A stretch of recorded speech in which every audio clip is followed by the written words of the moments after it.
Right on the tip of the spear comes my thoughts and experiences with Space Hulk Deathwing, a mere almost 4 years after its initial release date. I know, hot off the press. The Corby trouser press, that is. Space Hulk Deathwing is a first-person shooter based in the Warhammer 40,000 universe, and this video is one average street judge's opinion, based on the history of the genre spanning over 20 years. So don your power armor, flick on the power field to your weapon, and check your guns, brothers. This one is for the Emperor.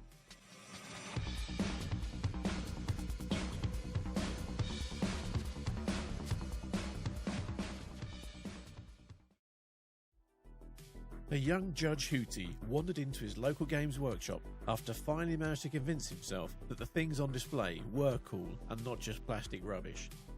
I was greeted by an enthusiastic staff member who showed me the wonders of tabletop gaming from the Warhammer 40,000 section. Here, mighty Space Marines, the genetically engineered superhumans, were pitted against the Space Hulk Goths. And over time, I went further into the lore and was introduced to the board game Space Hulk, which was a whole new way to play and brought me face to face with a new enemy, the vicious Gene Stealers. Space Hulk was and still is a board game where tactics and luck both play major roles, and Terminators are still slow lumbering beasts with a propensity to have weapons jam at the perfect moments. There was a direct tabletop conversion of Space Hulk which I played a few years ago, which captured the board game spirit, but as a video game it left me wanting more freedom. I'd heard about Space Hulk Deathwing, but lacked a computer that could run it. But now, well, how the turntables, well...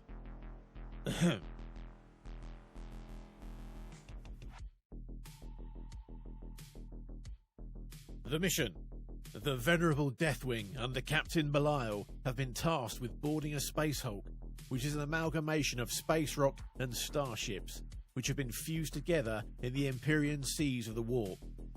This Space Hulk, named Alethros by the Dark Angels, is scheduled for destruction, as the Hulks are often home to vile Xenos creatures, which destroy worlds belonging to the Imperium, and the Hulks themselves, when spat out from the warp, often have collision courses with Imperial planets or stars and threaten to destroy them with their very existence. Once you're aboard the Space Hulk, you take on the role of a Terminator librarian, armed with a ranged weapon, a close combat weapon, and a set of psychic powers at your disposal. You are partnered with 2 other Terminators, one being an apothecary who can heal your team with the use of medkits administered by the Narthasium, which is a dirty great big drill needle which apparently makes everyone feel better. And your other Terminator is a heavy weapons type with access to assault cannons, flamethrowers, and plasma cannons. You find out pretty early on, after a nice tension build, that you are not alone on the Space Hulk.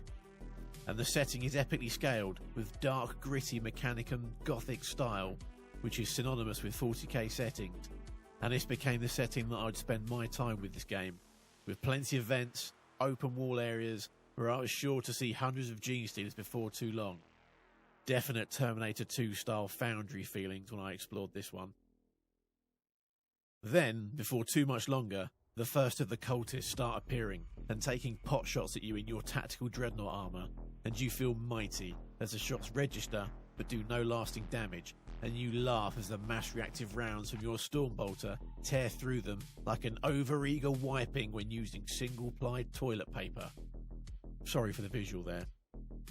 Then you get a warning from a teammate that a heavy stubber has been spotted, and you quickly realise that the weight and numbers are beginning to stack against you, and your armour's damage notifications are also stacking up, and that you need that apothecary to do some work, all the while blasting foes apart, ending them with swings of your foresword and unleashing shouts of unlimited power as you unleash lightning from your hands. During this, your on-screen map is showing blips and red flashes showing where the next threat is going to come from, and your communication link flicks up, telling you to head back to the landing point as you've disturbed a nest of Gene Stealers much larger than originally thought. And then you start the journey back, whilst all the time shooting in all directions, taking out threat after threat, revelling in the chaos of it all. You finally make it back to the boarding points and have to face off against a horde of gene stealers which enter from all directions, including seeing them skitter down from the ceiling along the vents. And they're large and they're fast, and they take more shots to put down than the cultists before, and the chaos effect grows. And you realise that this is your last stand. There is no other place to fall back to. Eventually your apothecary runs out of medpack charges and things start to get more desperate, as you cannot stop all of the Xenos from getting to you and causing some damage. Yes, you blow apart seemingly hundreds of them, but some strike you and they look to win via a war of attrition, gradually eroding your defences the same way water erodes rock over time. Then, finally, the tide turns and the mission is complete for now. A moment's respite. First mission complete. And honestly, I was impressed. It felt exactly how I imagined and wanted a Space Hulk game to feel. I was powerful, but that didn't count for everything when the enemy's numbers began to become endless. And I didn't have the hod gates nearby to go all 300 on them. And Gerard Butler refused to turn up to give a rousing speech to the troops to fire them up for the battle ahead. Oh well, some get all the luck, eh? You then get told about a Dark Angel ship that has been located from within the Space Hulk, named the Will of Caliban, which is believed to have been lost during their heresy period, and is believed to hold artifacts of great value to the Dark Angels, and even some gene seed from the chapters past. Gene seed being one of the key parts to creating Space Marines, which can be retrieved from dying Marines and implanted into new Marines, giving them knowledge and carrying on the heritage of that line. But that's all I'll give away story-wise. I did enjoy it was very simple and there was not much real depth. But it's a game about blasting space aliens with machine guns and lightning, so I wasn't expecting Shutter Island, and the story fit the genre. The gameplay? Well, it was done right. You are a Terminator, a genetically modified superhuman with extra organs, a solidified ribcage, superhuman strength, extra speed, well over 7 feet tall, and have a hyper-advanced physiology which can heal far better than humans and can operate almost indefinitely without normal sleep. Add to that a suit of armour that is made of starship-grade materials with onboard systems to operate in any environment. The armour, however, is very cumbersome, even for the superhumans wielding them, which means movement is restricted and slow. So they're a poor choice for taking on agile enemies with wide open spaces, but in this restrictive area of the Space Hulk, with its tight corridors and walkways, they're definitely more suited. They can dish out substantial firepower compared to an average Space Marine, and they can take a great deal more damage before being taken out. And the game shows this well, in my opinion. I felt that I had to either keep moving towards whatever objective or I'd risk being overrun. And when I was forced to hold an area, you always felt the numbers gathering against you. The movement feels restrictive, but there is options to perform a short sprint with a stamina bar, which is great for redeployment mid-battle or to reach a new position. But unlike in the board game, turning left or right or even 180 degrees is quick, and it doesn't make you feel like you're trying to pilot a bus. Unlike in a lot of games, you only get to use one ranged weapon at a time here. You can warp out of missions and change what you carry, but there's no on-the-fly switching. You have the standard option of a Stormbolter, which is a double-barreled machine gun with explosive rounds, my preferred choice, to the Flamethrower, which gouts out napalm and sets fire to everything, great for capture and hold points, to the Assault Cannon, a multi-barreled rotary weapon made to chew through many lightly armoured troops. There are other weapons available, but these are my go-to choices. For close combat, you had either a Power Fist, which hits like a truck but is slow to activate, or the Force Weapon, which was far quicker but not as hard hitting. Or you could choose to go close combat only and equip a pair of Lightning Claws or a Thunder Hammer and Storm Shield.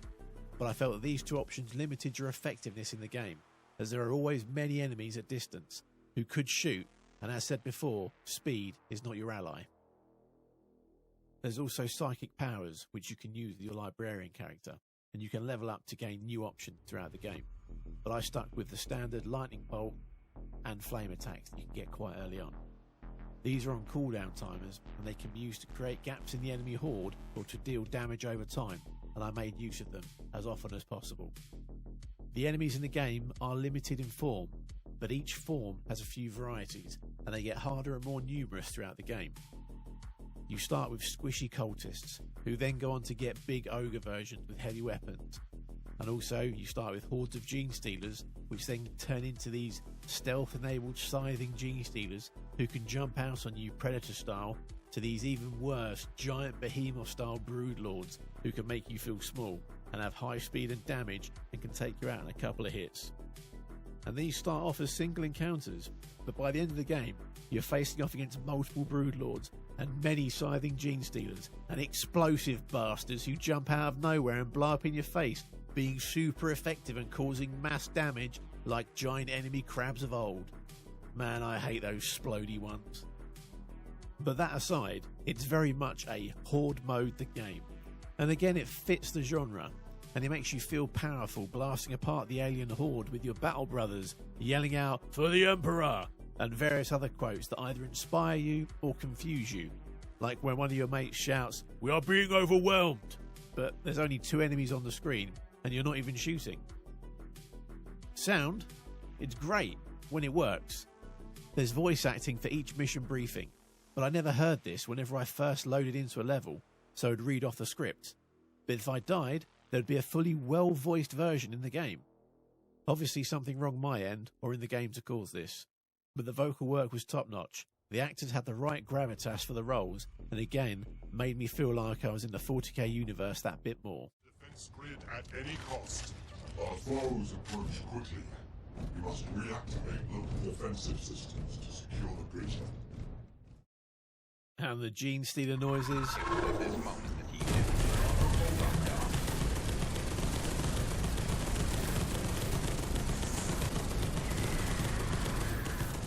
Bravo team, very impressed, and the way the sound comes across in the game is spot on. Each of your weapons also has a suitable thud, making them feel very destructive. The flamer sounds sinister in its hiss, and the squelching noise made by your recently slayed enemies is, well, chunky in a good way.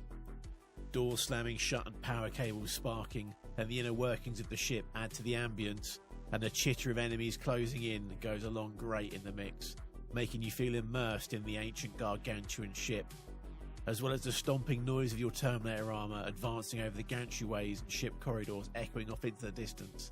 It leaves you with a feeling of the overall vastness of the ship you're working your way through. After the first few minutes of the game, you are firing solidly for maybe 70% of each mission, meaning that the weapon noises needed to be top-notch, as they would form the main part of what you heard for the entire game.